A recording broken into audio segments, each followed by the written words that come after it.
다 명절 가족분들과 또 친척분들과 유익하게 잘 아름답게 다 보내셨지요? 하나님의 은혜 가운데 우리 모든 성도님들의 가정 속에 언제나 하나님의 은총으로 또 하나님의 사랑으로 좋은 일들, 거룩한 일들이 많이 넘쳐나시기를 축복합니다. 예, 오늘 사도행전 3장 1절부터 10절 아마 교회에서 가장 많이 선포되어지는 하나님의 말씀 본문 가운데 하나가 아마 여기 본문이지 않을까 싶을 정도로 굉장히 하나님의 역사 또 하나님의 아름다운 메시지들을 이렇게 찾아낼 수 있는 본문이 이게 본문일 것입니다. 오늘 이 말씀을 중심으로 해서 제목을요, 예수님의 마음을 회복하자. 요새 우리가 그런 말을 많이 쓰잖아요. 마인드. 예수님의 마인드를 회복하자. 그런 주제로 서로 말씀을 나누겠습니다. 사도행전이 전부 몇 장으로 이루어져 있죠? 한번 확인해 보십시다. 저도 28장인가.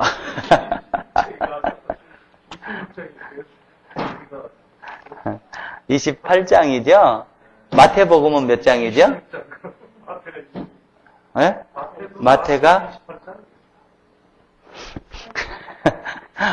마태도 28장이지 않나요? 맞아요? 예. 맞죠? 예, 마태복음하고 사도행전하고가 이렇게 같은 장수입니다. 어느 그 교회 목사님께서 이제 다음 주에는 거짓말에 대한 설교를 하겠습니다. 공포를 하고요. 여러분 다 마가복음 17장을 읽어오시기를 바랍니다. 했답니다.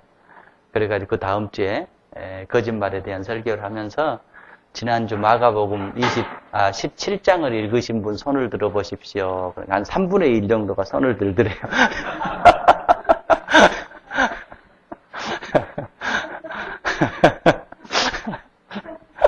그때 목사님 심정이 어땠을까요? 열심히 설교해야 되겠다 그랬겠죠.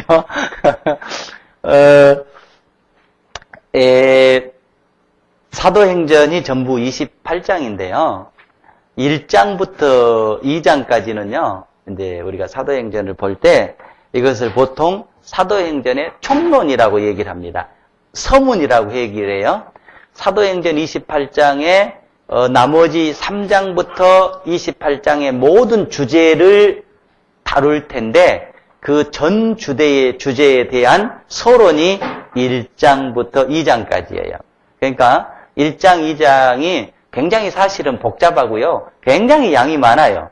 그런데 이렇게 이제 우리가 쭉 사도행전이 계속 나가야 되니까 많이 살피지를 못했습니다만은 어찌됐든 아무튼 1장, 2장은 사도행전 나머지 전부 부분에 이렇게 포장에 해당돼요. 예, 총론에 대한 해당이 되고요. 이제 3장부터가 어떻게 보면 강론이라고 할 수 있고요. 본론이라고 할 수가 있어요. 근데 우리가 이제 사도행전을 지금 공부해 오고 있습니다만은 사도행전 1장, 2장은 그야말로 이렇게 하나님께서 창세기에 천지 우주를 창조하신 것처럼 마치 그만큼 위대한 역사가 지금 사도행전 1장, 2장에서 사실은 일어나고 있어요. 예, 그게 대단한 역사예요. 예. 베드로가 설교했더니 어떻게 됐어요? 3,000명이 회개했단 말이에요. 이거는 엄청난 사건이에요. 예. 유대인들이 원래 다 똑똑한 사람들이에요. 그런데 그 똑똑한 사람들을 놓고 촌부, 아무것도 모르는 어부 한 사람 베드로가 십자가에 못 박혀서 죄인 중에 죄인이라고 하는 그 예수, 그가 주인이고 그가 살아나셨고 그가 하나님이다라고 하는 말도 안 되는, 어떻게 보면은 메시지를 증거하는데 3,000명이 회개한단 말이에요. 그 다음에 또 보면은 그렇게 되고 또 그 복음에 감격해서 사람들이 어떻게 돼요? 자기 가진 것을 내게 아니라면서 서로 나누면서 이렇게 사랑의 공동체를 만들어 나가고 있는 거예요. 이거는 정말로 우리 인간사에서는 지금 우리 시대에 아마 주님 오실 날까지 찾아볼 수 없는 그런 변혁의 역사가 이루어지고 있는데, 그것을 사도행전은 간단하게 1, 2장에 해서 썼단 말이에요. 그러니까 여러분이 한번 생각해 봐요. 그런 위대한 사도행전의 역사가 1장, 2장에서 전체적으로 다 다루고 있어요. 그러면 이제 본론으로 들어갑니다. 그러면서 본 핵심을 내놓겠습니다. 그러면서 문을 쫙 열었어요. 그럼 뭐가 나와야 되겠어요? 대단한 게 나와야 되잖아요. 예, 엄청난 게 나와야 되잖아요. 그런데 그 1장, 2장의 대사회를 변혁시킬 것 같은, 또 변혁시켜오는 그런 역사를 딱 포장을 해서 그 포장을 딱 열고 3장으로 들어왔는데 내놓은 그 내용의 첫 주인공이 누구냐면은 안진뱅이 거린이에요. 여러분 한번 생각해 보세요. 예. 아주 내노라고 하는 무슨 그 시대의 지도자가 이렇게 나왔다든가, 아니면 그 시대를 이렇게 주름 잡는 그런 핵심 인물이 나온다든가, 아니면은 왕이 이렇게 나와서 예수 믿었다든가, 이런 역사들로 나와야 이게 어떻게 보면 사도행전 1장, 2장에 걸맞는 사건인데, 그런 기대와 그런 대변혁의 역사에 딱 첫 문을 열었는데, 거기에서 나온 사람이 안진뱅인 거예요. 거린인 거예요. 그러니까 가장 불쌍한 사람, 가장 나약한 사람, 정말로 의미 없는 사람, 보잘것없는 존재가 본론의 첫 인물로 등장을 하고 있는 거예요. 이게 지금 사도행전의 어떻게 보면은 대역사예요. 모두가 기대하지 않는, 모두가 중요하게 여기지 않는, 모두가 어쩌면 사람 취급도 하지 않는 그런 가련한 존재를 가장 중요한 첫 인물로 딱 내세우고 있는 거예요. 이게 사도행전이에요. 이게 기독교 복음의 핵심입니다. 지금 이거를 우리가 보고 있는 것입니다.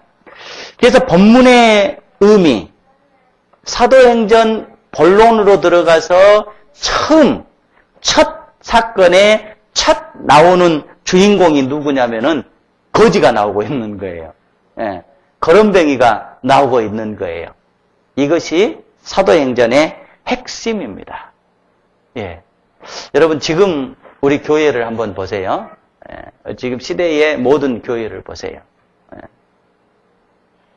그 화려하게 내노라고 하는 사람들이 많이 다니는 이 교회 건물 속에 우리가 누군가를 내놓는다고 한다면, 이게 기독교다라고 내놓는다고 한다면 어떤 교회가 이런 사람을 내놓을 수가 있겠어요? 아마 이런 사람 안 내놓을 것입니다. 내놓으라고 하는 무슨 아주 똑똑한 사람, 아주 대단한 사람, 이 사람이 예수 믿고, 그렇죠? 이 사람이 기독교를 대변할 수 있습니다. 라고 하겠지. 이렇게 거리에 거린 이 사람을 이게 기독교입니다. 라고 내놓을 수가 어디가 있겠어요? 이거는 완전히 역전된 현상이에요. 그래서 그때 당시에는 지금 이 본문은 뭘 얘기하고 있냐면, 우리 새로 시작되는 기독교, 새로 예수님을 믿는 이 그룹이 시작하는 것은 우리는 예수님의 정신이다. 예수님의 마음이다. 예수님의 시각이다. 라고 하는 것을 보여주고 있는 사건이에요. 그러니까 본론의 첫 인물이 거지를 중심인물로 내세웠다라고 하는 것은 이것은 아주 엄청난 사건인 것입니다. 그러니까 이 거지를 딱 앞에 이렇게 내세운 것은 뭘 얘기하고 있냐면 예수님의 정신, 예수님의 마음, 예수님의 시각을 우리는 해보겠습니다. 이런 의미를 가지고 있는 것입니다. 자, 여러분, 예수님의 마음, 제목도 제가 예수님의 마음, 예수님의 마인드를 본받읍시다 라고 했는데 예수님의 정신, 예수님의 마음, 예수님의 시각이 뭘까?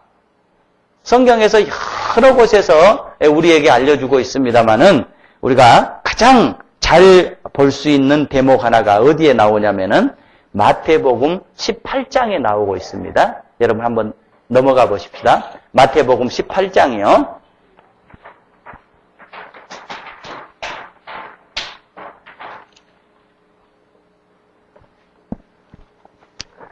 자, 마태복음 18장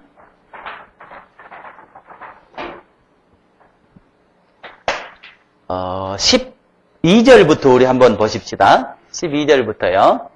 같이 한번 읽어보십시다. 너희 생각에는 어떠하냐? 만일 어떤 사람이 양 100마리가 있는데 그 중에 하나가 길을 잃었으면 그 99마리를 산에 두고 가서 길을 잃은 양을 찾지 않겠느냐? 진실로 너희에게 이르노니 만일 찾으면 길을 잃지 아니한 99마리보다 이것을 더 기뻐하리라. 이와 같이 이 작은 자 중 하나라도 잃는 것은 하늘에 계신 너희 아버지의 뜻이 아니니라. 자, 이 말씀의 의미를 우리가 잘 생각을 해야 돼요. 지금 100 중에 하나, 숫자로 보면 의미가 없는 것이죠. 100 중에 하나가 의미가 없는 거예요. 99이 중요하지 100 중에 하나는 그냥 무시해버려도 되고 그냥 지나쳐버려도 되고 망각해버려도 될 수 있는 그런 숫자란 말이에요. 그런데 예수님께서는 뭐라고 얘기하시냐면 이 하나가 어떻게 보면 99보다 더 소중하다라고 얘기해요. 이 하나가 왜 소중한 거예요? 이 하나가 왜 소중해요? 생명이기 때문에 소중한 거예요. 생명이기 때문에. 우리 최 집사님 자녀분들이 몇 분이신가요?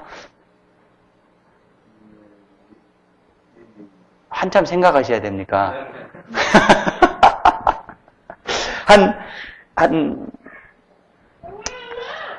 한 10분이라고 한번 쳐보십시다. 어느 가정에.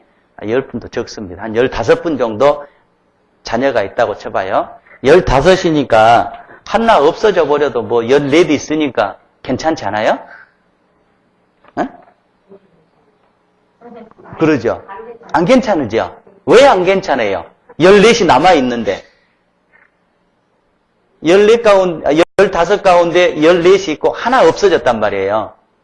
그럼 나머지 14이 있으니까 이게, 그런데 하나가 안 괜찮은 이유가 있는 거예요. 왜 안 괜찮아요?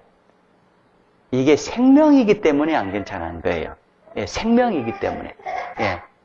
그러니까 여기서 말씀하시는 것은 이와 같이 이 작은 자 중에 하나라도 생명의 하나의 소중함이 얼마나 소중하다라고 하는 것은 예수님이 소중하다라고 하는 것을 예수님이 우리에게 알려주신 거예요. 예. 그런데 그때 당시에도 그렇고 지금도 그렇고 우리는 그 생명 하나의 소중함을 그렇게 심각하게 생각을 않고 살아가요. 그래서 무슨 사건이 나가지고 뭐 사람 한 서너 명 없어져 버린 거는 뭐 그냥 그런갑다. 이렇게 되는 거예요. 예, 숫자가 막 한 400~500명 돼야 조금 심각하게 생각하고요. 예, 이렇게 된단 말이에요. 근데 생명 하나가 얼마나 소중하다라고 하는 것을 지금 여기서 알려주고 있는 거예요.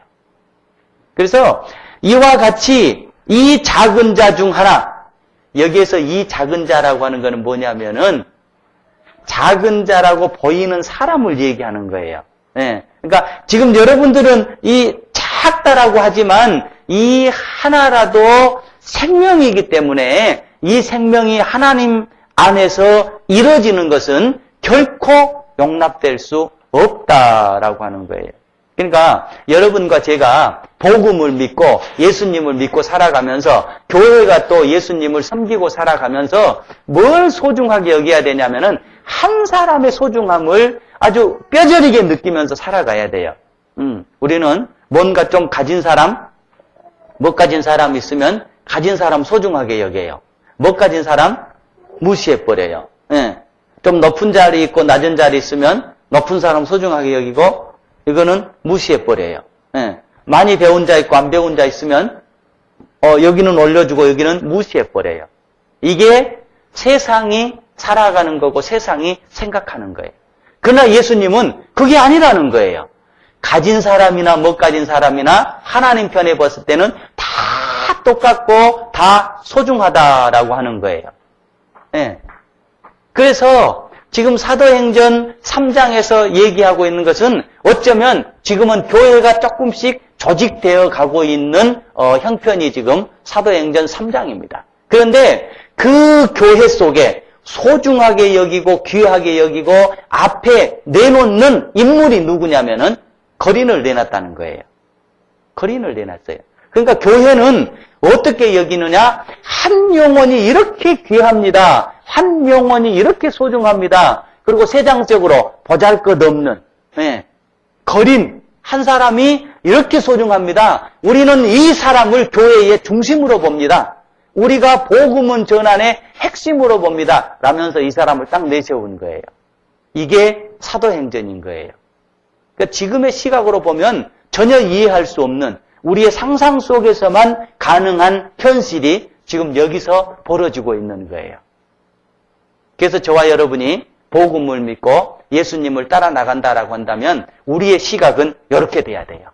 교회에서 정말로 없는 사람이 대접을 받고 없는 사람이 교회의 중심에 있을 수 있고 없는 사람이 모든 성도들의 관심의 대상이 될 수 있고 또 그런 환경을 만들고 또 여러분의 삶이나 제 삶이 한평생을 살아나가면서 우리가 똑같이 있는 자나 없는 자나 사람의 형상을 하고 있으면 다 소중한 거다라고 여기면서 그런 삶을 살아가야 될 줄로 믿습니다. 초대교회가 지금 그걸 얘기하고 있는 겁니다. 그래서 예수님의 본질을 지금 속없고 철없는 제자들이 철들어서 하나님의 성령을 받아서 예수님의 시각으로 바뀌었어요. 그리고 그 예수님의 시각으로 어쩌면 가장 보잘것없는 것으로 치부해버릴 한 존재를 지금 예수님의 시각으로 예수님처럼 역사의 가운데다가 딱 내놓고 있는 것입니다. 인간, 하나님의 형상으로 보는 거예요. 무슨 가진 것으로 보는 것이 아니라 무슨 지식으로 보는 것이 아니라 뭔가 그 사람의 위치로 보는 것이 아니라 인간 그 자체로 다 제거해버리고 하나님의 형상을 가진 인간은 소중하다. 인간의 중요성을 지금 회복하고 있는 사건이 바로 여기에 나와 있는 사건입니다. 그래서 당대의 시대적인 흐름으로 보면은 완전히 그냥 대변혁을 일으켜버린 사건입니다. 어떻게 보면 이게 우리가 그렇게 많이 교회에서 본문을 가지고 선포한 말씀들이 있지만 핵심은 바로 이거예요. 예수님의 시각을 회복했다라고 하는 것입니다. 당시 시대상의 대변혁을 일으키고 있는 사건이 지금 사도행전에 여기 첫 딱 대두던 사건이에요. 당시 시대상이 어땠을까? 시대상의 대변혁을 일으킨대요. 당시 시대상 뭐가 제일 중요하게 여기면서 살아갔을까요? 한번 생각을 해봅시다. 여러분과 제가 당시 시대상 뭐가 제일 중요했을까요? 뭘 소중하게 여기면서 살았을까요? 한 영혼, 한 사람을 중요하게 여기진 않았겠죠? 오늘 본문을 보면 우리가 볼 수가 있어요. 한번 보십시다. 사도행전 3장 우리 6절로 한번 돌아가 보십시다. 6절. 자, 우리 같이 한번 읽어 보십시다. 베드로가 이르되 은과 금은 내게 없거니와. 자, 여러분 여기 본문을 가만히 생각해 보세요. 베드로가 왜 은과 금은 내게 없거니와 이렇게 얘기하고 있을까요? 왜? 이게 시대상이에요. 당시의 시대상이에요. 그러니까 당시 시대를 살았던 베드로와 요한은 이 시대에 가장 소중한 것이 뭐라는 것을 알고 있는 거예요. 그리고 사람들이 찾고 있는 것이 뭔 줄 알고 있는 거예요. 그리고 이 거린이 지금 찾고 있는 것이 뭐라고 하는 것을 알고 있는 거예요. 그 시대에 흐르는 중심에 뭐가 중요하다라는 걸 알고 있는 거예요. 그게 뭐였어요? 은과 금이었어요. 그러니까 금덩이가 아니었고 은덩이가 아니었고 지금으로 얘기하면 뭐였어요? 물질이었어요. 물질. 당시의 시대상이었어요. 그러니까 당시의 시대상에 모든 사람들이 제1로 꼽으면서 살아간 게 뭐였냐면은 물질이었던 거예요. 은이었고 금이었던 거예요. 그래서 물질이 많이 가진 사람 어쩌는 거예요? 소중한 사람이었던 거예요. 물질이 많이 있는 사람은 한 공동체의 중심이 될 수 있는 사람이었던 거예요. 심지어 교회에서도 물질이 많은 사람이 교회의 중심이 됐던 시대상이 바로 이 당시의 시대상이었어요. 그러니까 이 거린도 지금 사실은 뭐를 요구하고 있는 거예요? 물질을 요구하고 있는 거예요.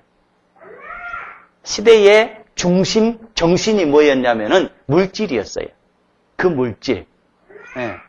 그런데 그 물질을 요구하는 시대 속에 베드로가 뭐라고 얘기하냐면은 지금 우리가 찾고 있는 지금 이 시대가 가장 소중하게 여기고 있는 은과 금 물질은 없습니다. 저에게는 없습니다. 우리에게는 없습니다. 하오나 그거보다 훨씬 더 중요하다고 할 수 있는 다른 사람들은 가지고 있지 아니한 예수 그리스도 그분을 저는 여러분에게 드리겠습니다. 지금 이 말입니다. 예. 그러니까 은금, 시대는 은금을 요구하지만 그것이 가장 소중한 것으로 여기고 그것을 귀한 것으로 여기고 그것 중심의 세상의 삶을 살아가고 있고 세상이 그렇게 돌아가고 있지만 베드로 요한이 거기서 끝나지 아니하고 하오나 그거보다 더 소중하고 더 중요한 본질을 저는 당신에게 주겠습니다. 그게 뭐였어요? 나사렛 예수님의 이름이었습니다. 그러니까 이것은 사회를 변혁시키는 거예요. 시대상을 바꿔버리는 거예요. 이게 사도행전의 역사입니다. 지금까지는 물질 중심의 삶으로 가장 대접을 받고 가장 소중하게 여겨야 될 인간마저도 물질 밑에다 놓고 있는 그 시대상 속에 이것을 다시 어떻게 하는 거예요? 하나님의 시각으로 바꿔주는 거예요. 하나님의 시각으로 바꿔주는 거예요. 네.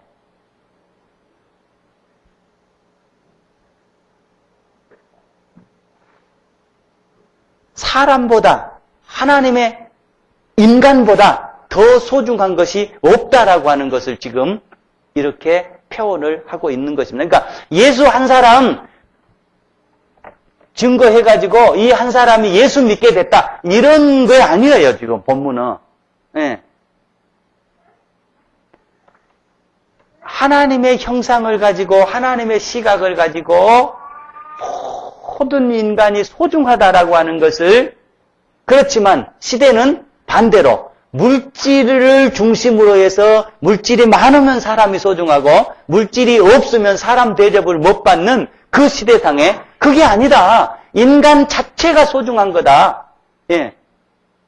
가장 보잘것없는 한 인간이나 우리 시대상에 가장 소중하게 여기는 한 인간이나 다 똑같다.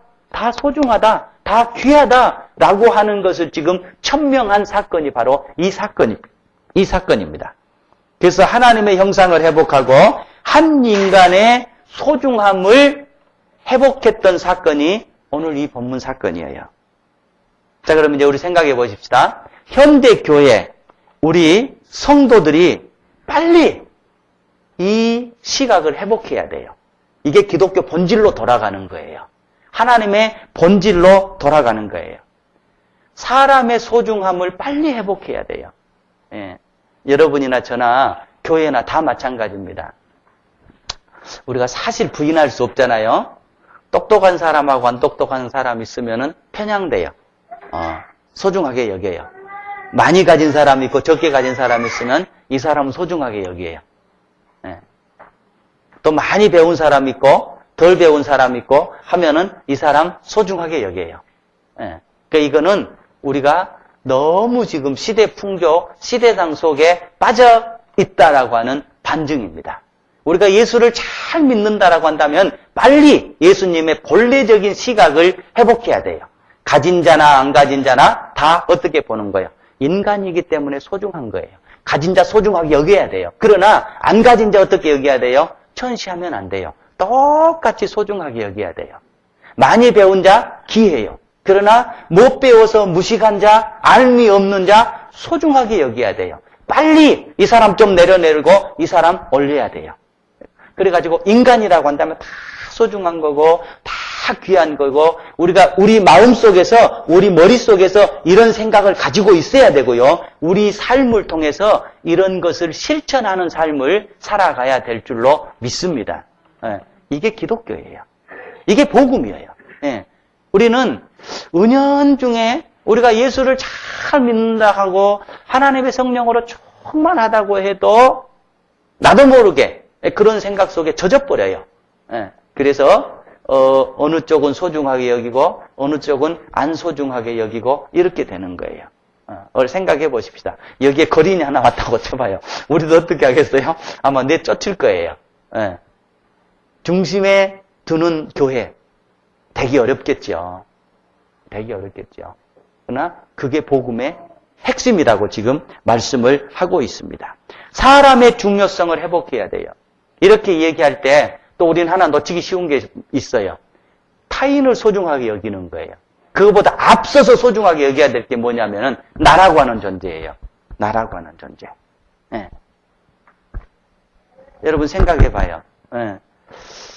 여러분이 많이 배우고 똑똑해서 아주 소중한 위치에 있으면 다른 사람들이 대접하고 그러니까 나 꽤 소중한 존재네 이렇게 생각할 수 있어요. 근데 지금 보내 내 주머니가 비었어요.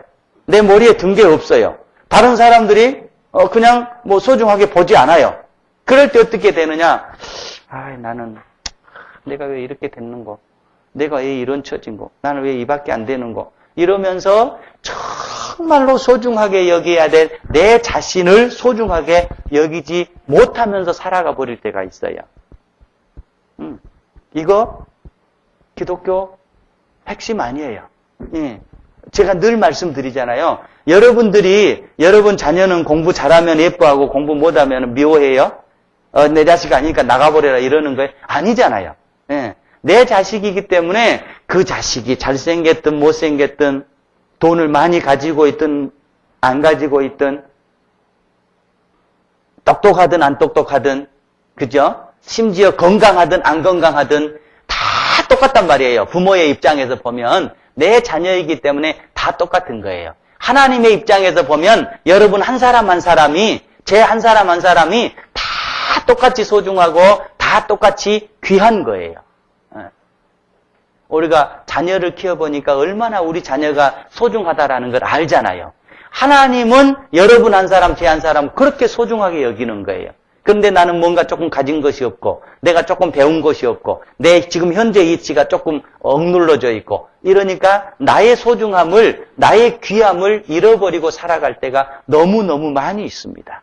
나의 소중함, 나의 귀함을 정말 하나님의 시각에서, 예수님의 시각에서 회복할 수 있는 축복이 있기를 바랍니다. 이거보다 더 소중한 것이 없는 거예요. 내가 얼마나 하나님 안에서 사랑받는 존재고 내가 얼마나 하나님 앞에서 귀한 존재라고 하는 것을 십자가가 보여주고 있는 거예요. 십자가가. 예수님이 십자가에 못 박혀 돌아가실 때 다른 사람 위해서 돌아간 거 아니에요. 예. 소중한 사람 위해서 돌아간 거 아니에요. 가장 보잘것없고 가장 미천하다고 하는 나라고 하는 한 존재를 위해서 예수님께서 돌아가신 거예요. 그게 십자가 사건이에요. 예. 여러분 한 사람을 위해서 예수님이 돌아가셨고 저 한 사람을 위해서 예수님이 죽으신 거예요.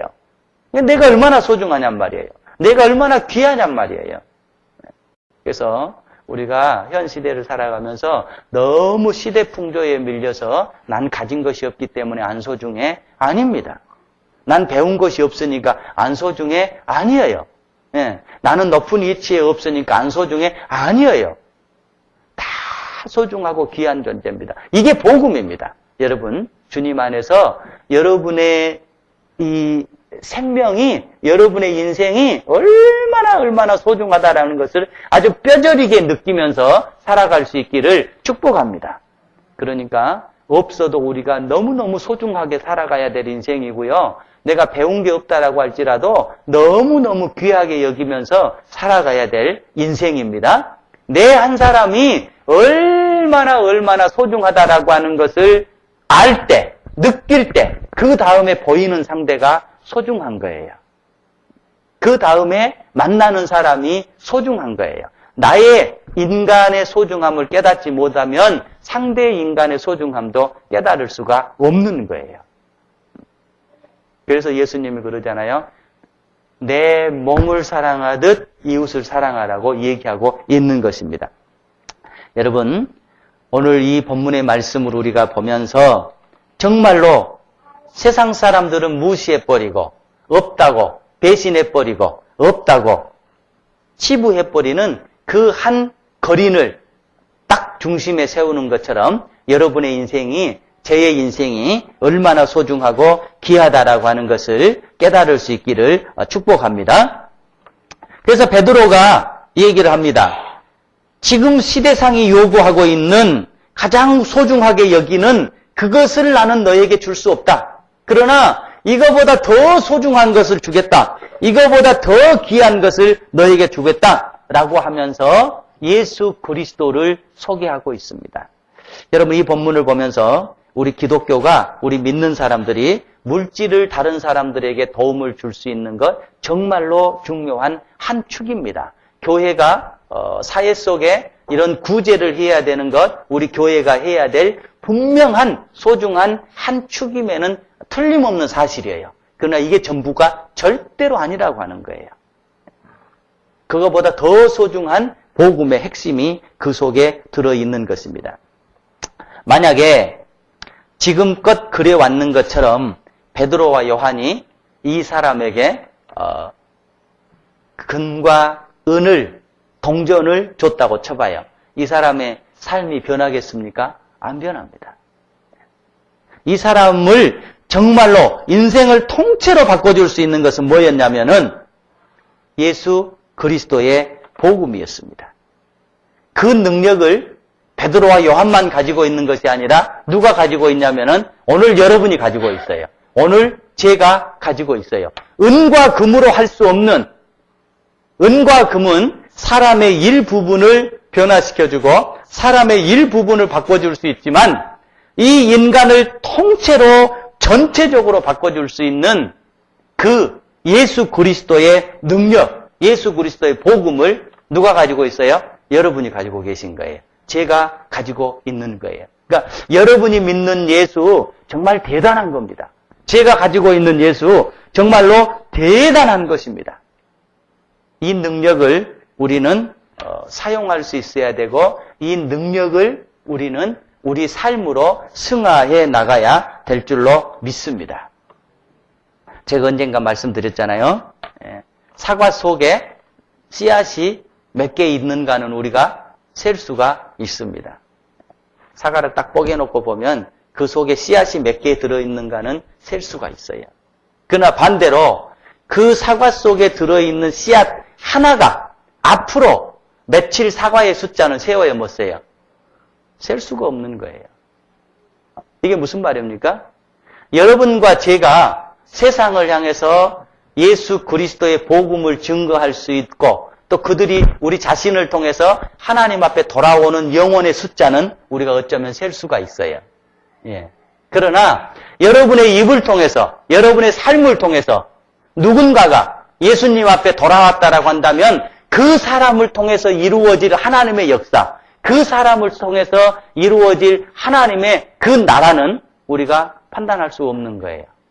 우리가 상상할 수 없는 거예요. 그러니까 어떻게 보면 여러분은 앞으로 하나님의 나라, 상상할 수 없는 하나님의 나라를 여러분이 만들 수도 있고 못 만들 수도 있는 겁니다. 이 복음을 우리가 가지고 있습니다. 그래서 여러분이나 저나 어떻게 해야 될까요? 열심히 기독교의 본질을 붙잡고 살아가야 됩니다.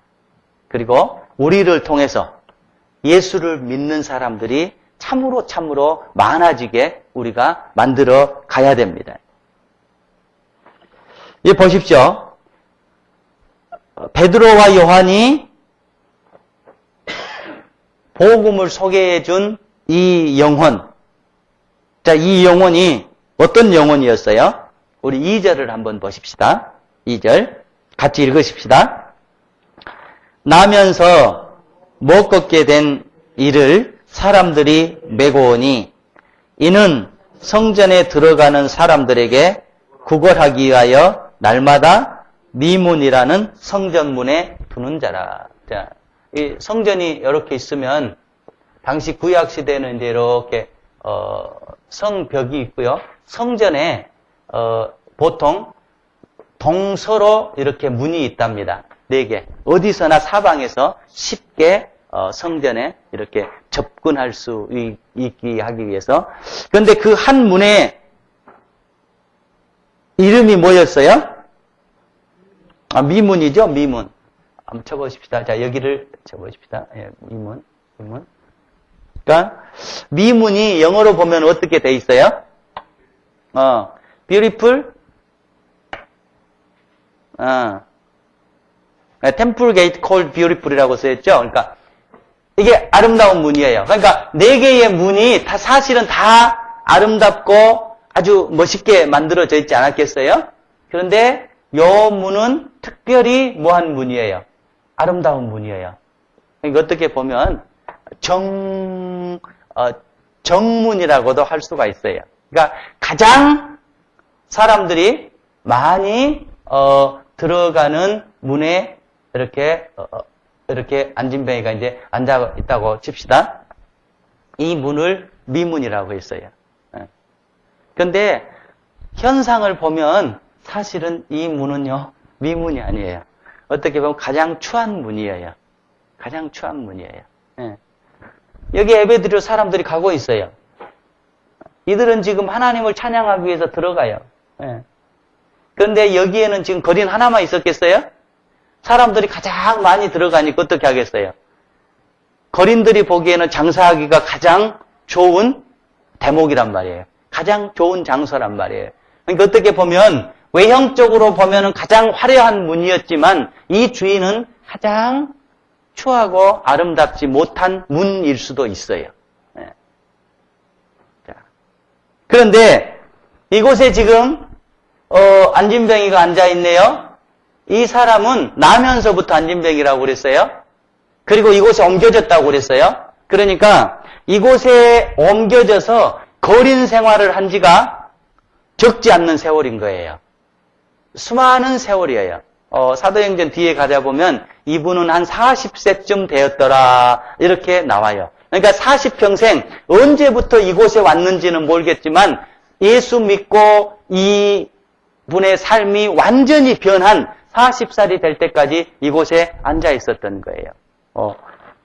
예수 믿고 오가는 사람 다 보고 이 성전에서 행해지는 모든 일들 다 보고 자, 그러면 생각해 봐요. 이 사람이 지금 하나님을 아는 사람인가요? 모르는 사람인가요? 그죠? 본인은 분명히 난 하나님을 잘 알아. 그렇게 얘기할 수밖에 없어요. 왜? 여기서 앉아있는 세월이 몇 년인데, 교회 앞에서 앉아있는 세월이 몇 년인데, 내가 안 들어가 봤지만 그 속에서 무슨 일들을 하고 있는지 내가 다 알아. 그죠? 다 알 수밖에 없는 거예요. 가는 사람 내가 다 알아. 그거 하고 예배 드리고 나오는 사람 다 알아. 이렇게 된 거예요. 그러니까 이 사람은 어떻게 보면은 예수를, 하나님을 아는 거예요. 아는 사람이에요. 그런데 정말로 이 사람이 하나님을 안다고 볼 수 있을까? 그건 또 미지수예요. 미지수예요. 이분은 종교, 그때 당시 유대 법에 보면 이 사람은 성전 안에 들어갈 수 없는 사람이에요. 그러니까 안다고 하면 뭔만 아느냐? 껍데기만 아는 거예요. 껍데기만. 어떻게 보면 자신은 하나님을 안다고 얘기하고 자신은 신앙을 안다고 얘기하지만 무늬만 신앙인 거예요. 요새 말로 하면 짝퉁이란 말이에요. 짝퉁. 그러니까 엄격히 얘기하면 이 사람은 하나님을 본인은 안다라고 얘기하지만 실제적으로는 하나님을 만나본 적이 없는 사람인 거예요. 이 사람이 사실은 예수 믿게 하기가 더 어려워요. 그렇죠? 우리가 이렇게 만나가지고 사람들 전도해보고 누군가 얘기하면은, 그래? 나 교회 한 번도 안 가봤는데? 나 예수님이 뭔지 모르는데? 이런 사람은 뭐예요? 사실은 복음을 전하기가 쉬워요. 교회에 나오라 가기가 쉬워요. 그런데 반대로, 나 옛날에 교회 많이 다녀봤어. 세례도 받았어. 나 옛날에 하나님 말씀도 들어봤어. 나 하나님 잘 알아. 본인이 하나님을 진짜로 알면, 본인이 하나님을 진짜로 만나면 그런 얘기를 할 수가 없고요. 교회 속에 올 수밖에 없어요. 왜? 복음이기 때문에. 생명이기 때문에. 그러니까 사실은 저와 여러분이 지금 세상 속에서 예수님을 증거하고 예수님을 보여줘야 될 사람은 딱 이 사람과 똑같아요. 나 복음 모르는데, 교회 한 번도 안 가봤는데, 나 예수님 한 번도 안 들어봤는데, 이런 사람 만나기는 정말로 천연기념물이에요. 10중 8구는 다 뭐냐면, 나 옛날에 교회 다녀봤어. 그죠? 우리 집안에 장로님도 많이 있고 목사도 많이 있어. 나 어려서 교회 주일학교도 다녀봤고 나 세례도 받았어. 다녀봐야 다 말짱 헛것이더만, 뭐 없더만, 더 못하더만, 이렇게 되는 거예요. 지금 저와 여러분이 복음을 증거해야 될 사람은 딱 이 사람하고 똑같아요.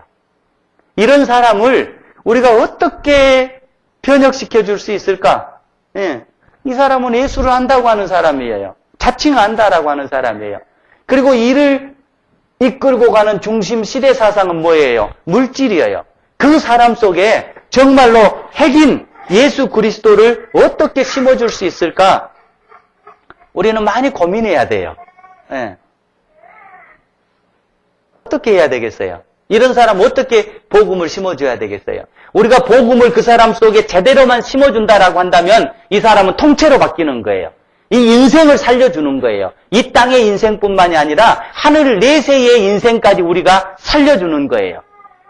그 사명이 누구에게 있어요? 여러분에게 있는 거예요. 제게 있는 거예요. 그러니까 나 혼자 예수 잘 믿고 잘 살자? 이거 직무이기예요. 생명의 직무이기예요. 여러분 한 사람이 이런 하나님을 안다라고 하는 사람, 그러나 실제로 만나지 못한 사람, 그리고 그 사람의 시대의 중심, 그를 끌고 갈 중심, 그 사상은 물질인 그 사람의 영혼 속에 어떻게 예수 그리스도를 불어넣겠냐 이 말이에요. 예수님만 제대로 우리가 넣어줄 수 있다라고 한다면 이 사람의 인생을 통째로 살려주는 겁니다. 네. 그 사명이 여러분께 이거 적혀 있어요.